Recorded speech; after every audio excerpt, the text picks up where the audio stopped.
ones. I make natural. Yeah. You could have an acute one, somebody could present with an acute ankle sprain where they've just gone over as a one-off, or you could have a chronic lateral ankle sprain where because of the way the foot's working they're continually laterally unstable. Right? So if you remember, you've got your three ligaments, one going back, one going forward, and one going down like that. Right? Fairly weak ligaments. Yeah. The one that's usually damaged first is the anterior talofibular ligaments, if you have an acute injury. Usually when the foot's plantar flexed and you go over on an uneven surface. Yeah, that's the classic. So anterior talofibular ligament would be in this position, wouldn't it? Fairly superficial, right? In that sort of area there. Right, so if they go over on their ankle, it's going to be swollen, and you'll get all this bruising, which gradually turns black, and then, all the issues that you associate with an ankle sprain. I'm sure most people have had one. And you can actually damage the peroneal tendons as well. Right, so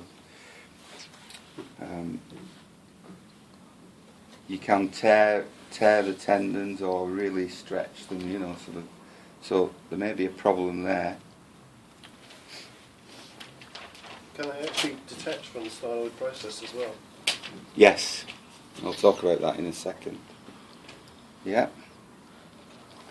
Now, from a biomechanical point of view, we're probably more interested in the chronic lateral ankle sprain, right?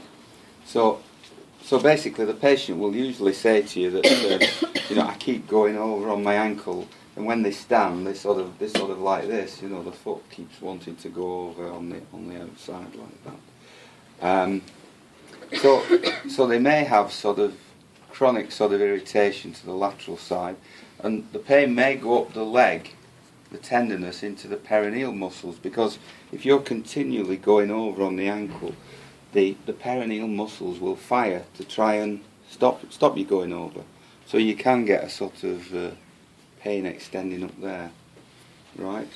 So the main thing you want to do with these is to confirm that they are laterally unstable, and very often if you look at them on video, when they're walking, you can just see them just tip over at a certain point in the gait cycle. Not a lot, but it's enough just to see them, going over. Right. Okay. And if you remember, the peroneus brevis attaches to the styloid process, yeah, here, and with a severe inversion sprain of the ankle, an acute one, you can actually pull off the styloid process, right? It just pulls the bone off, so the tendon pulls the bone off, and it's actually called a Jones fracture. Very common in footballers. Why Jones? After the person who described it, or who created a surgical procedure for repairing it, I would imagine.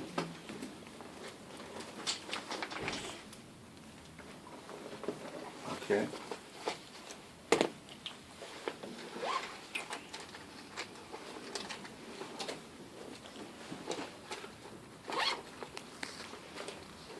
So what else are we going to look for on the lateral side of the ankle?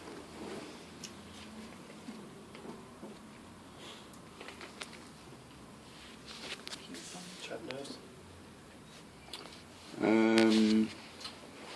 Well, any nerves that are coming around this side, you've got the sural nerve, which is only sort of in the skin there, so there's not any retinaculum that's going to trap it. Well, let's stay up around the ankle here first. Just relax your foot, just like that. What about in here?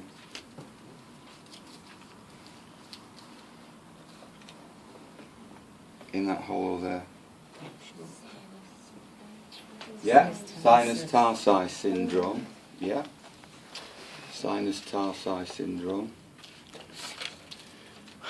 if you remember, we have this tunnel between the talus and the calcaneus, right, which has a very strong ligament inside it. So this is there's where the anterior talofibular ligament, just in front of that is the sinus tarsi, right.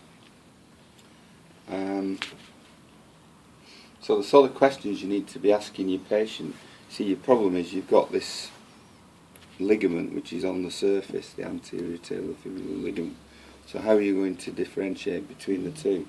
I think the first question to ask them is, obviously, have they been over on their ankle, and does the pain that they feel, is it just on the surface here, or do they feel as though it's going right down into the joint? Yeah. And the other thing you'll find with sinus tarsi syndrome is it's very uncomfortable to walk on an uneven surface. So cobble street, or walking on a path, say in the Lake District where there's a lot of rock and the foot's moving and changing direction, that will produce pain deep within the ankle. Yeah, so that's sinus tarsi syndrome. And the other thing that I've noticed when you look at these individuals, if you look at the alignment of the talus, you see how the talus is medially deviated, isn't it? Like that.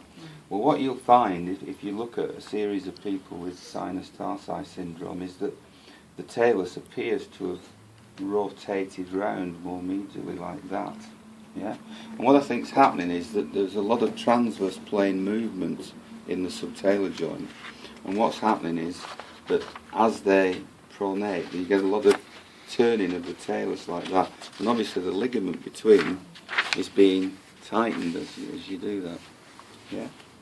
So the talus is often showing a lot of adduction, medial rotation. So what's the treatment for that then? What you've got to do is to try and block the movement of the talus. So you need again to support the head of the talus and to stop the medial rotation that's going on. So if you support the foot, you can reduce the medial rotation. From an orthopaedic point of view, what they tend to do is to inject steroid and local anaesthetic into the sinus tarsi to settle it down. But first they'll usually do an MR scan, and you can actually pick up the inflammation of the tendon. And when I used to work at a private hospital doing private patients, they'd always send me the report